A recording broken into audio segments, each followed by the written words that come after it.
Menteri Kelautan dan Perikanan atau KKP Edi Prabowo jadi target operasi tangkap tangan atau OTT Komisi Pemberantasan Korupsi atau KPK pada Rabu 25 November 2020 dini hari.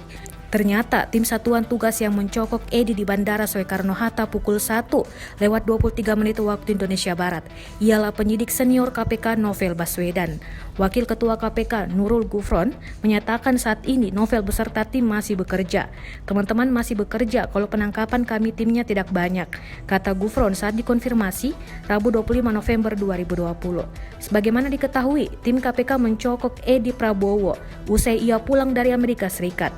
Edi ditengarai terlibat dalam transaksi suap terkait ekspor benur. KPK mempunyai waktu 1 kali 24 jam untuk menentukan status hukum para pihak yang diamankan dalam OTT ini. Belum diketahui kapan KPK akan menggelar konferensi pers terkait OTT ini. Ternyata, selain menangkap Edi, tim Satgas KPK juga meringkus keluarga Edi beserta pegawai KKP lainnya dalam gelaran operasi tangkap tangan tersebut.